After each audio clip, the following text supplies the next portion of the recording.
hope this is not Chris's room. Don't open that door! Joseph! Resident Evil. Today, the Resident Evil series is as synonymous with gaming as Jeremy Clarkson is with a jacket that's slightly too small. But it wasn't always like this. Amazingly, the title almost didn't make it into our homes at all.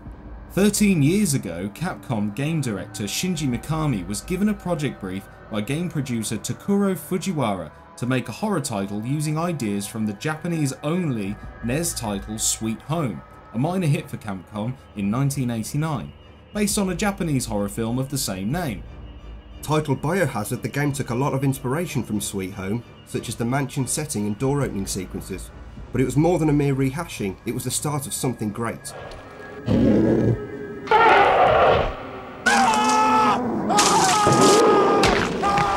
Joseph! Finally, in early 1996, horror gaming changed forever with the release of Biohazard, more commonly known in the Western world as Resident Evil, and the new genre was born: survival horror. Barry? That was close. Due to its innovative gameplay mechanic and striking visual style, the first Resident Evil set a hallmark for all things scary in the world of games. The graphics made it visually stand out with gorgeous pre-rendered backgrounds inhabited by polygon characters, and the infested mansion setup really heightened the fear. Plus, it never hurts to have endless waves of shambling undead to piss away precious ammo on. The first game was set on the outskirts of the fictional Midwestern USA locale of Raccoon City in the Spencer Mansion. On the 24th of July 1998, the Special Tactics and Rescue Service, or STARS Bravo team, were sent in to investigate a series of grisly murders in the surrounding Arklay Mountains. Victims were apparently eaten. But contact was lost with Bravo team, and Alpha team, headed up by Albert Wesker, is sent in to discover Bravo team's fate. During the search for Bravo team, Alpha come under attack from vicious, crazy, bloodthirsty dogs from hell.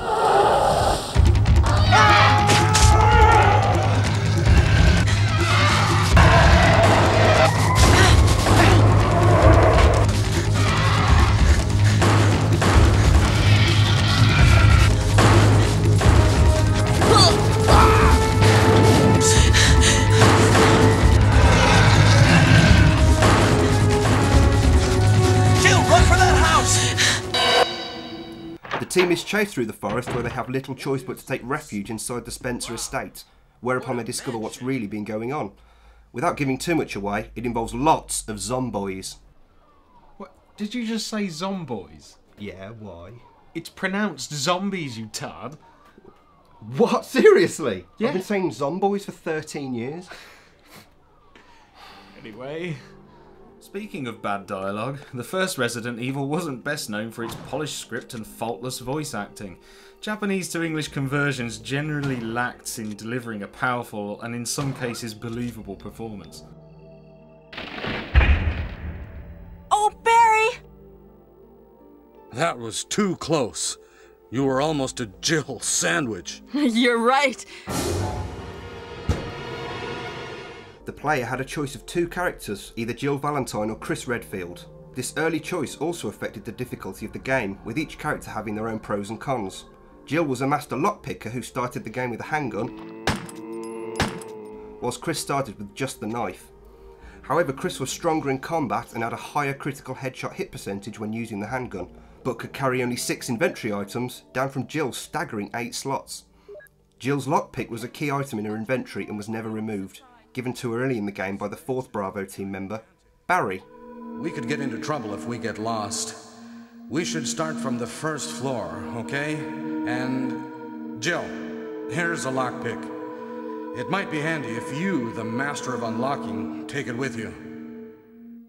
More razor-sharp dialogue there. Having these two different setups at the start of the game gave two alternate scenarios with which to explore the mansion. For example, the door Jill could pass with the lockpick was now impassable by Chris.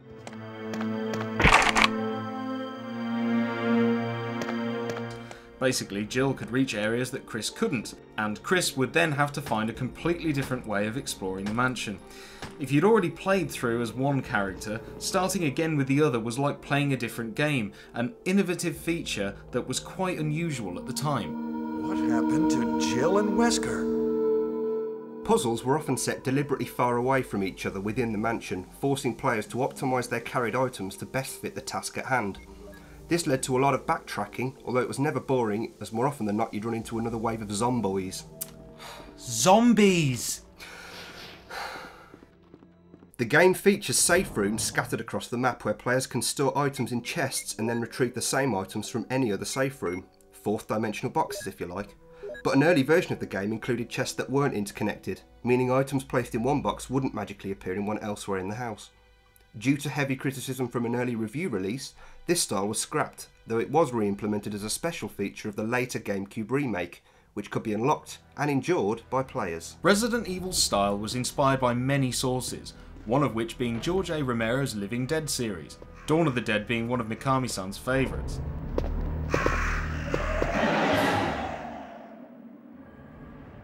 Shinji Mikami wanted to make a difficult experience for gamers in Resident Evil by limiting saves and forcing players to be very careful with their use of ammo and healing items, as they were few and far between. Not being sure of where the next ammo pickup was to be found increased fear and tension to the player unlike any experience before.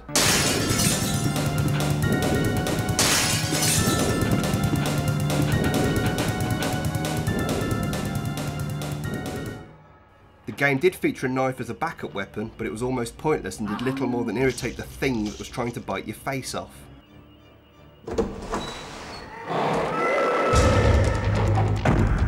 The game also featured multiple endings and certain unlockable secrets that offered Resident Evil players a great amount of longevity and replay value. When Resident Evil 2 was delayed, Capcom plugged the gap by releasing a director's cut version, with different item placement and camera angles, adding even more life to the title.